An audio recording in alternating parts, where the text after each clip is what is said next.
What's up guys, Everything Apple Pro here, and here I've got the new Samsung Galaxy S7 Edge. It's really a beautiful and striking device.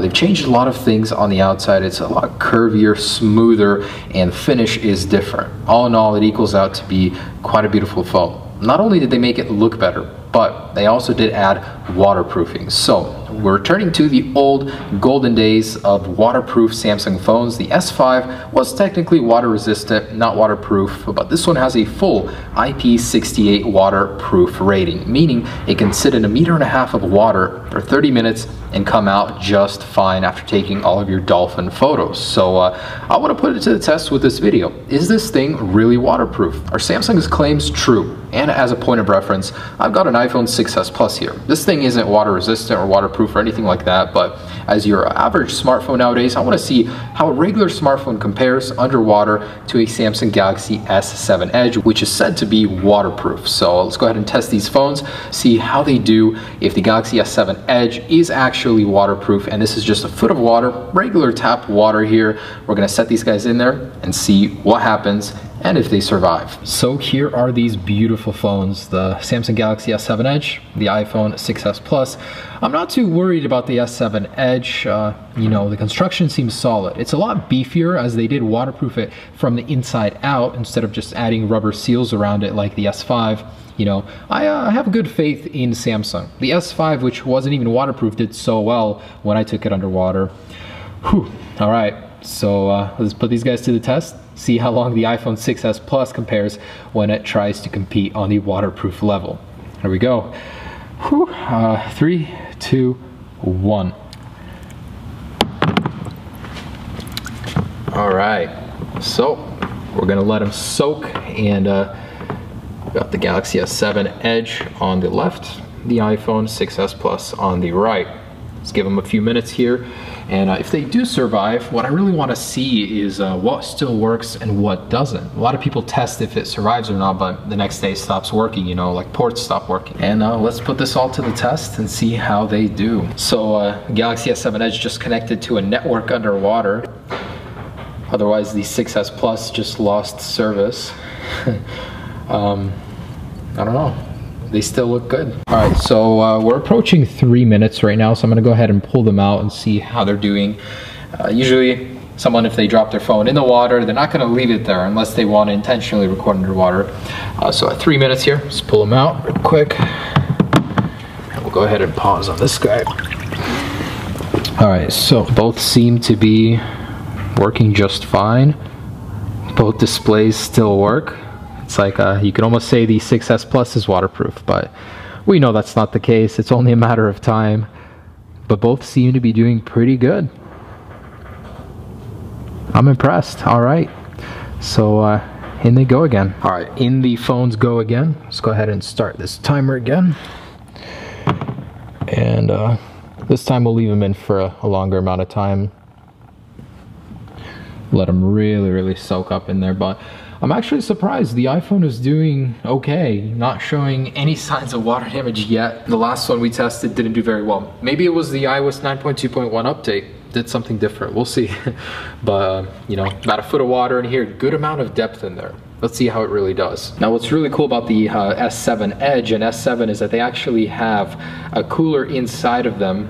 It's rocket technology, so there's a liquid that turns to gas and vice versa depending on how hot or cold the phone is, and I thought that was quite incredible. Something that's used for space travel is being used in a phone nowadays. And what's also cool is the way that Samsung made the Galaxy S7 waterproof is they did it from the inside out. Instead of just sealing up the ports, they sealed off the entire phone. They used a new technology to do so. And this thing, you know, it's already proving to be quite the waterproof phone, and something I wouldn't worry twice about taking to the beach or to any, you know, body of water. Now we don't know what kind of difference a saltwater would do. Maybe that's a future test itself, but I'm curious to see what it would take to completely destroy this thing in the water, how far, how deep you'd have to go. But you know, in a regular foot of water, still doing good, both of them, the iPhone and the Samsung Galaxy S7 Edge. So we're approaching 5 minutes here, still doing good. Let's keep going and take it to 10 minutes, 15. And as far as other phones go that we've tested, probably the best one, the iPhone 6, then the 6S, then the Galaxy S6. They all did pretty good, but let's keep going and see how these do. Just to give you guys a perspective, here it is in the water, the iPhone 6s Plus and Galaxy S7 Edge. So we've got a good amount of water on top of them. This isn't anything like a little shallow pan. This is actually a foot of water here. Both are still alive, almost at the 10-minute mark. We're gonna pull them out at 10 minutes and see which ports still work, if everything is working as it should, of course. After 10 minutes, if you haven't pulled your phone out of the water, you know, the chances of the 6s Plus surviving gets very, very slim. So let's go ahead and pull this guy out here in about 10 seconds. See how it's doing. Alrighty, let's pull these guys out. So here is the Samsung Galaxy S7 Edge and the iPhone 6s Plus. Both alive as far as I can tell. Display is working.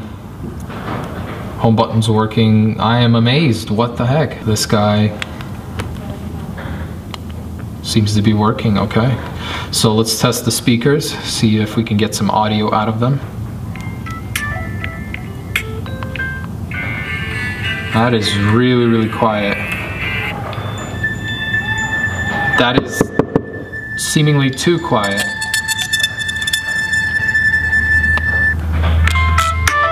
Do you hear that? So the volume seems to be erratic. It's going up and down, and there's a static tint to it. So I wouldn't say that's completely water resistant. I mean, playing the sound, it's obvious that some water got in the speaker. Whether or not that goes away, who knows? We can definitely start to see the evidence of the water damage right here. There's a little finger coming out of it. Otherwise, the phone is working, the audio is working. Let's test the cameras real quick. Still working good. Let's test the technology. Edge swipe, 3D touch is out working, and headphone jacks. Alright, so audio is working on this guy. Looks good. So other than this little doodad right there sticking out, can't really tell it's been water damaged. Alright, we're good on both. So it looks like everything is still working on both devices. So let's put these guys back in the water, see how they do in about 5 to 10 more minutes. Back in they go. Boom. And I always wanted to see if 3D touch works underwater. Apparently not.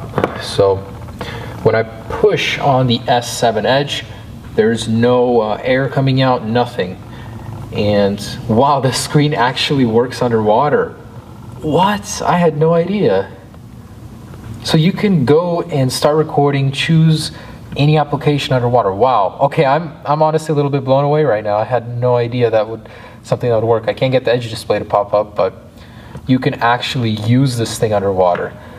The iPhone, the screen doesn't work, but when you push on it, you get little bubbles coming out. Wow, I'm actually blown away by this thing. Samsung, you're doing something right. All right, so everything is working. I'm impressed, really. Let's get this up to 15 minutes, 20 minutes, see how long these last. All right, so while still underwater, I want to go ahead and move all of these around to make sure I can get as much air out of them as possible. So flipping it upside down, yeah, you can definitely see all the air coming out. Oh yeah, I'm starting to see watermarks in the display. Okay, so it's only a matter of time now.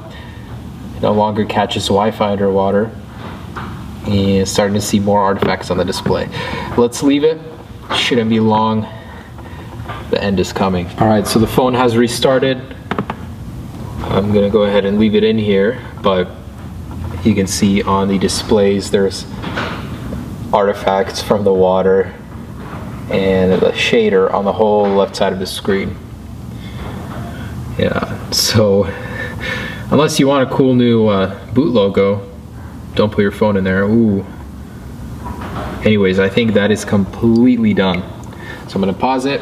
Took about 15 minutes, and this guy is toast. So a lot of water is coming out of here.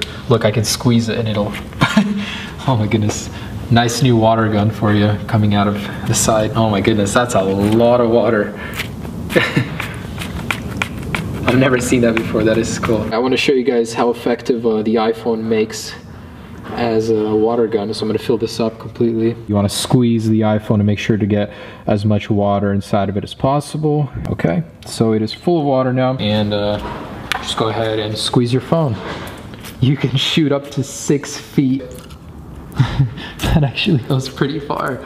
Not bad. So if you ever lose your water gun, just grab your iPhone out of your pocket real quick. You got a few shots in there. Makes for an effective water gun. Okay, so it's on. And it's not on. Okay, it's done. So I don't know why that is. Like, you can push the display in and there's some giveaway and all that stuff is coming out now. So a ton of water coming out of here. Seems to be completely done. 15 minutes is what it took. Samsung Galaxy S7 Edge, still working, still fine. Let's pull that guy out real quick. As far as I can tell, this thing is working perfectly. I'm honestly impressed, very impressed how well it works with water on the screen, with it being underwater. That's great. A lot of people are going to enjoy this as a treat. So this guy on the other hand is done. It's now a brick, and definitely do not use your phone underwater. It cannot compare to the awesome new Samsung Galaxy S7 and S7 Edge. I really hope Apple follows in the footsteps of Samsung and goes ahead and releases the waterproof iPhone 7. The possibilities are great. Never having to worry about getting water in your phone, putting a case on it. That's something I could definitely use. So thanks so much for watching, guys. Just a fun little test to see how either one of these would do in the water. Obviously, not a good choice for the iPhone. Be sure to check out the drop test and the comparison itself. There's a lot of cool things to see about the Samsung Galaxy S7. Have a great day, guys. Peace.